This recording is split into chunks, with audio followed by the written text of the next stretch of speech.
Olá, hoje eu estou aqui com o professor Rodrigo, professor biólogo da Unisul, trazendo um assunto bem legal. Hoje a gente vai falar um pouco sobre as aves, né? Rodrigo foi responsável pelo monitoramento de aves no período de 2016 aqui do Parque Ambiental e hoje ele vai poder falar um pouquinho melhor sobre essas aves que a gente tem aqui próximo ao parque, na ENGE, né? Ok, Milena, obrigado, né? Então vai ser um prazer conversar um pouco sobre o nosso trabalho que nós fizemos em 2016 e espero que todo mundo goste. Um lugar bem lindo, né, Rodrigo? Muito. Aqui é um ninhal que a gente chama, aqui no fundo onde nós estamos é uma área de reprodução, né, de garças e de biguás e outras espécies de aves menores, né? Tem aqui aproximadamente mais de 5.000 indivíduos que usam, né, se beneficiam dessa área, que ela acaba sendo bastante protegida porque as pessoas não conseguem acessar, não tem predadores inclusive, né, com grandes quantidades, né? E aí acaba virando aí quase que um santuário para essas aves aqui se reproduzirem. Um local rico de biodiversidade, né, Rodrigo? É bem rico. Nós temos aqui, na época do monitoramento, nós conseguimos levantar, né, nessa área e aqui dentro do Parque Ambiental mais de 135 espécies de aves, né, de todos os tipos, né, desde passeriformes, né, que são os passarinhos comuns, aves aquáticas como essas aqui embaixo, né, alguns psitacídeos, algumas aves que não existiam aqui em Santa Catarina e começaram a viver aqui, como cardeal, né, e, enfim, elas estão ocupando os espaços, né, o espaço que foi construído para as pessoas e para os animais, né, então tá perfeito, né? A interação, né, dos bichos aí, principalmente as aves, né, com as pessoas que usam o parque. Então, essas aves que a gente vê aqui durante o dia, eu noto muito que lá no Parque Ambiental, quando a gente está em época de roçada, lá aparecem bastante aves que se alimentam das sementes, né, na época da roçada. Aqui já seriam aves aquáticas, né? Isso. Aqui, né, elas se alimentam basicamente de peixes, né? As garças, os biguás, elas se alimentam quase que 100% de peixes, né? Podendo comer um artrópode ou outro, né? Que são os animais, os insetos de modo geral, né? E quando elas visitam a área depois da roçada, além das sementes que elas comem, também tem uma outra coisa que acontece ali, que quando faz a roçada, expõe também os insetos que estão ali embaixo. Sim. Então fica fácil delas se alimentarem. Rodrigo, e outra questão aqui, como a gente tem bastante lavoura de arroz ao entorno aqui do parque e tudo mais, isso beneficia essas aves estarem aqui próximo? As aves aquáticas sim, né? Porque a risicultura basicamente ela usa água, né? E aí nas canchas de arroz tem as áreas inundadas e nessas áreas que são inundadas, esses córregos, né, que são construídos, eles atraem peixe, né? E aí essas aves utilizam desses ambientes que foram construídos para se alimentar, né? Lembrando, né, que o grande problema para essas aves, né, pode ser o agrotóxico que é utilizado na risicultura. Sim. Mas o ambiente que foi construído, né, de risicultura para as aves aquáticas acabou sendo importante para elas, né, porque ela acaba tendo a comida dela acaba, né, chegando até nesses lugares e ela vai se alimentando ali, né? De novo, né, o problema sempre é a questão do agrotóxico. Rodrigo, um outro fator que favorece essas aves estarem aqui, o que mais que...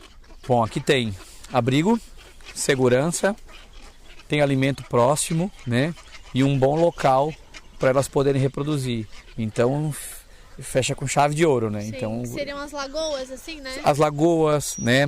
Essas áreas, né, com a vegetação, o fato de poucas pessoas transitarem aqui. Uma outra coisa importante aqui existem poucos predadores, né? Nós podemos observar agora há pouco, tinha um jacaré, né? Mas é só ele, o predador aqui, né? Na natureza teriam outros, né? Aqui na região, né? Como felinos, gato do mato, um cachorro do mato, né? E aqui nesse lugar, como ele é cercado em volta, acaba ficando só o jacaré como predador. E o número de indivíduos de jacaré que é bastante baixo, então não é um perigo tão grande para elas, Digamos, né? que está bem tranquilo para elas. Tá perfeito, aqui, tá perfeito para elas. Rodrigo, e o que a gente tem aqui de ave hoje, observando? Hoje nós temos aqui a garça grande, né? Que é uma garça brasileira aqui, bem comum na nossa região, nas praias e também na região rural.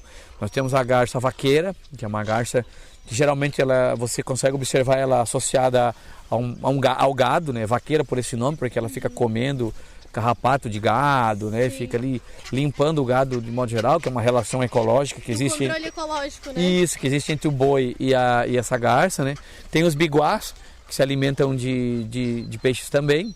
E tem uma garça bem escura, a gente costuma conhecer garça como aquela ave branca, né?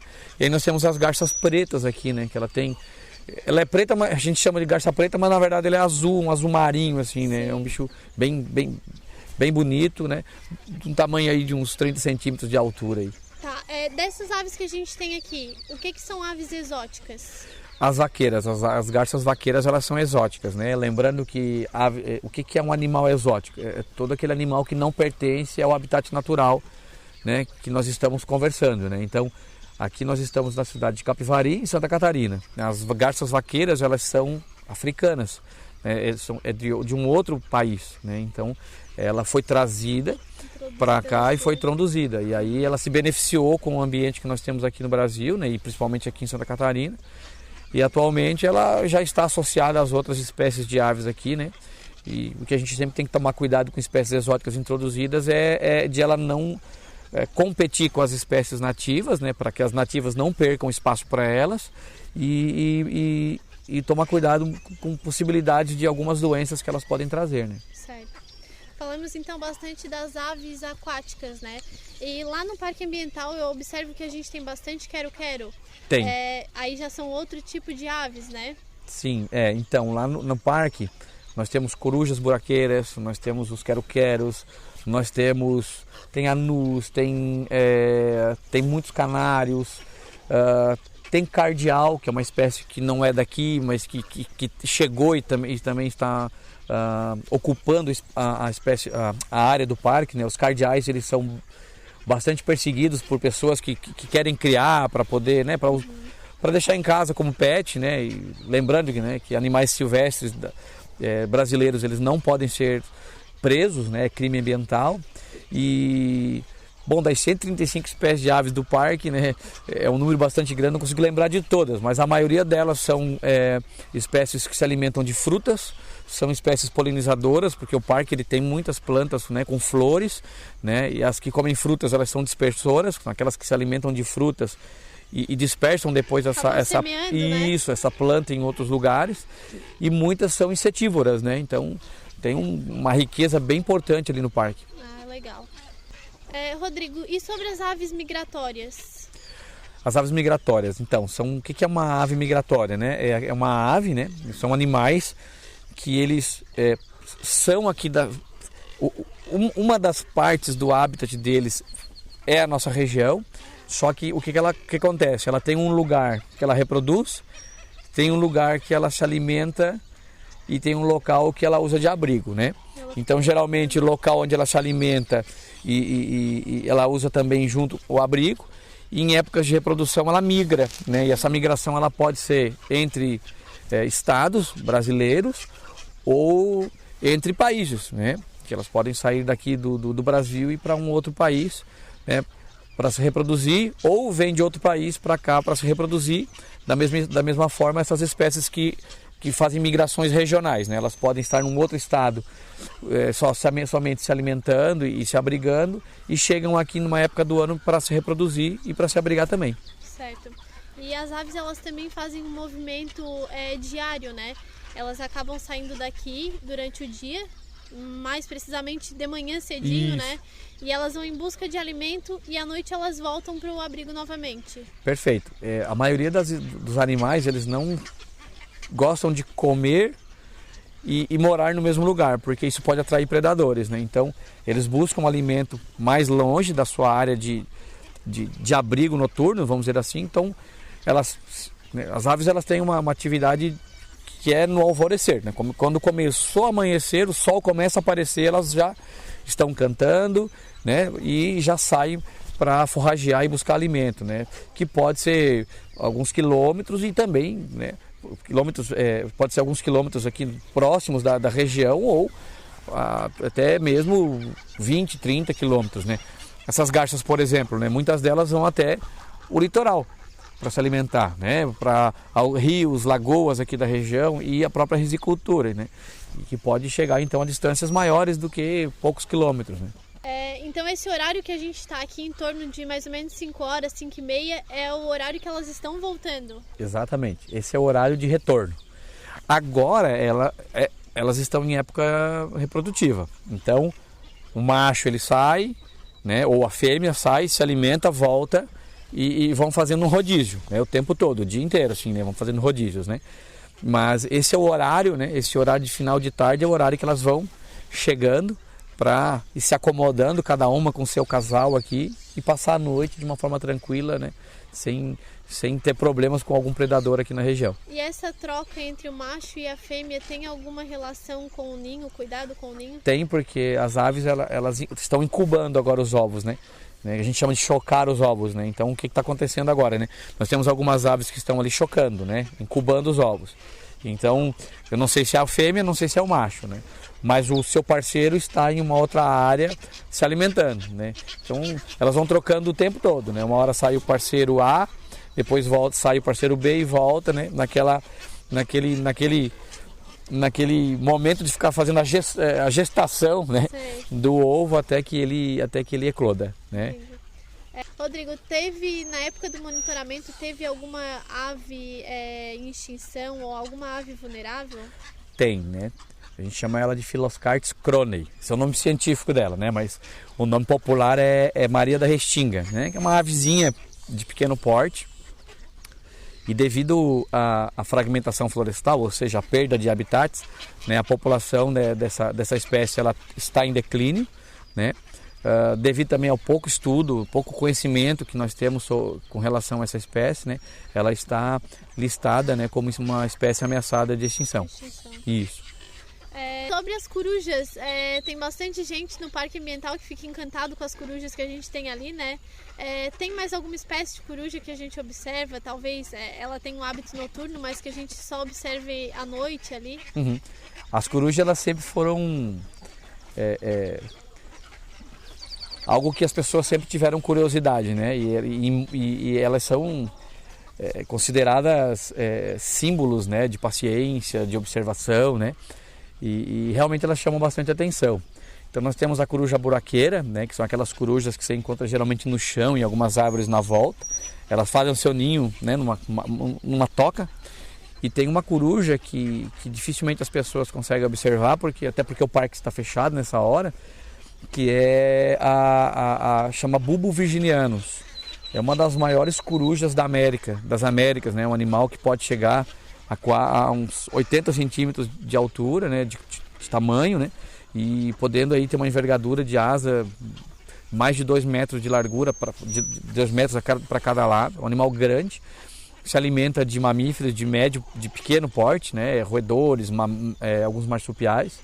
É um animal que ela tem assim parece que ela tem 2 orelhas, né? A gente chama de coruja orelhuda, né? Mas ela tem as suas penas na cabeça assim, que aparentam ser 2 orelhas, assim, né? Mas é um animal lindo, grande e que é bem difícil de ser observado. Mas elas estão ali de dia. É que as pessoas precisam ter um pouco mais de sensibilidade para ouvi-las e enxergá-las nas árvores. Entendi. Rodrigo, e agora te fazendo uma pergunta para você, o que tu acha assim, sobre a importância do Parque Ambiental? O Parque Ambiental em Campos do Sul, ele é extremamente importante porque ele consegue trazer as pessoas para junto com a natureza, né? E aí o que acontece, né? As pessoas elas estão utilizando o parque para o seu lazer e ao mesmo tempo elas conseguem interagir com os animais, interagir com as plantas. Esse contato, né? Esse contato mais direto, exatamente, né? Então são 135 espécies de aves. Por exemplo, tem mamíferos, né? Tem répteis, né? Tem uma floresta crescendo ali em recuperação, né? Atualmente as pessoas estão cada vez mais distantes da natureza, né? Estão muito mais urbanas, né? E a criação do parque ambiental, ela quebrou novamente e trouxe as pessoas, né, para de volta com a natureza, para que elas possam utilizar os espaços do parque com as suas famílias, trazendo também, né, os seus filhos desde novos, eles já começam a interagir e começam a tomar gosto pela natureza, né? E é dessa forma que se faz conservação, né? Uma das formas de fazer conservação, né? É apresentar para as pessoas o meio ambiente, né? Apresentar para as pessoas educação ambiental, né? Sensibilizá-las que a natureza ela está em declínio mesmo, né? O meio ambiente ele está em declínio e projetos como é o Parque Ambiental, ele é de extrema importância para a região, né? Eu posso dizer que o Parque Ambiental hoje ele é visitado pela Murel toda, né? E outras pessoas de outras cidades passam no parque para ter um dia de lazer, uma tarde, né? Poder fazer um piquenique, poder caminhar, correr, respirar um ar melhor, né? Então, o Parque Ambiental, troca de energia, né? O Parque Ambiental é essencial, né? É importantíssimo a criação dele. Eu costumo dizer que para a gente preservar e cuidar da natureza, a gente só cuida daquilo que a gente gosta, daquilo que a gente ama, né? Então a gente precisa dessa troca, essa interação com a natureza que é fascinante. Perfeito. Aquela velha frase, né? Conhecer para preservar, né? E é extremamente importante, né? Então, que o parque cresça, que o parque evolua, que mais projetos aconteçam no parque, que mais pessoas visitem o parque, para a gente criar essa consciência da educação ambiental, né, e fazer com que as pessoas realmente comprem a ideia de que nós temos total necessidade do meio ambiente, né? Não tem como a gente ficar isolado. Nós somos obrigados a preservar o meio ambiente, porque a nossa saúde ela não terá qualidade sem que haja realmente a preservação da natureza. Boas palavras, gostei. Obrigado. Obrigada, Rodrigo, por toda a parceria que a gente tem, né, já há um tempo. Uhum. Muito obrigado por estar aqui dividindo um pouco do teu conhecimento com a gente. Eu que agradeço. Obrigada. E o nosso laboratório na universidade está aberto e a universidade também está aberta, né, como um todo, para projetos, para trabalhos, para educação ambiental, para os nossos alunos interagirem. Então, fiquem à disposição e estamos às ordens. Obrigada.